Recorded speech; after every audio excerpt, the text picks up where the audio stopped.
This video covers the power rules of exponents.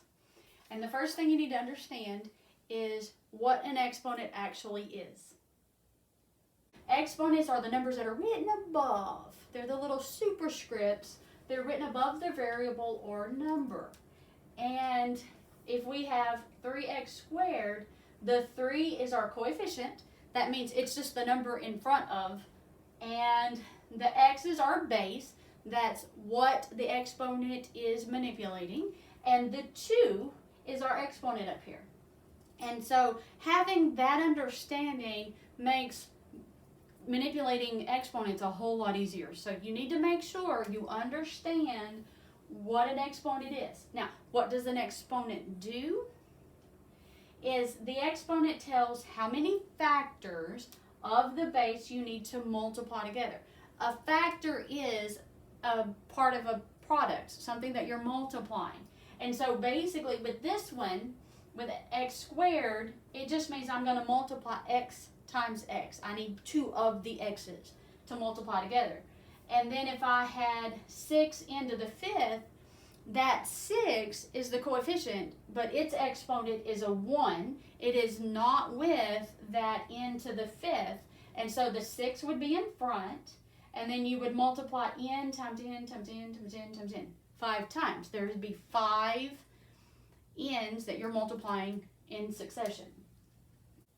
All right, our power rule is, it states a to the m to the nth power, so 2 powers, which means the power rule, means you multiply the 2 exponents. It also states that if you have ab to the n in parentheses, a and b together, it means you have n factors of a and b, so both of those letters have to be raised to that exponent. And then if you have a fraction raised to an exponent, you're going to raise both a and b to that exponent. And remember, anytime we're dealing with these rational numbers, they're not going to be 0, okay? Because you can't divide by 0, and 0 to any power is 0. So we're not going to be dealing with 0 in any of these numbers. Using this power rule, you have to figure out which one you're using. And so if we look at this one, you put both problems up here. If we look at this one here, this is saying our first power rule. Some number to a power raised to another power. And so it says you multiply the exponents. So you have a to the 4 times 3, which is a to the 12th. Okay? This one is our second power rule. And it says we have AB written, AB times AB times AB, 3 times. And so it's saying we have a to the 3rd, because our exponent of a is 1, we multiply it. And we have b to the 3rd. Again, our exponent is 1, and 1 times 3 is 3.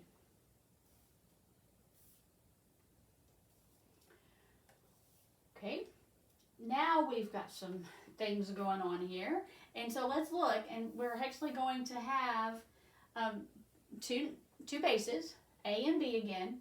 And both of them have to be raised to the 5. And so it's like you're distributing and using the multiplication rule. And so if we wrote this out the long way, it would be a squared b to the 3rd. And we would do a squared b to the 3rd. And we would keep going 5 times. Okay? And so that's why we use the power rule, because it makes all of that go away. So we don't have to go through all of that mess. So we do a to the 2 times 5 and b to the 3 times 5. And so we end up with a to the 10th, b to the 15th.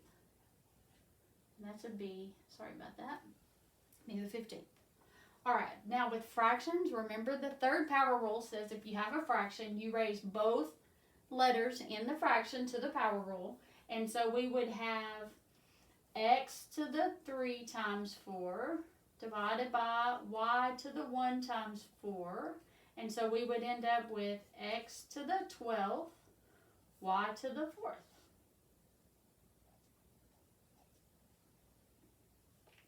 So the power rules aren't bad. It's just meaning that you're using them multiple times. Okay, so this one, you've got several things going on here. You have x squared to the 10th, and so that's going to be x to the 20th, because 2 times 10 is 20. Now we have to deal with the y and the z separately. So y has an exponent of 1, so y to the 1 times 10 is just 10. And then z has an exponent of 3, so 3 to the 10th is 30. So that actually used two power rules. It used the multiplication to a power, and it used fractions having to both the numerator and the denominator being raised to that power. And number 6 is going to do the same thing. But our exponents of our m and our n and our p are just 1, so it's actually going to be m to the 5th, n to the 5th, and p to the 5th, divided by p to the 5th. And so that one actually was pretty easy. All right, I have other exponent rule videos, and the other videos are division of exponents, the zero rule of exponents, multiplication of exponents, and negative exponents. Very seldomly are you going to get a problem set up like these that only applies one rule.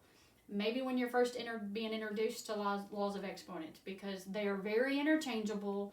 They can be used in different orders. And so check out these videos. I will have a video that does all of the rules and lots of examples on incorporating all of the rules. So thanks for watching.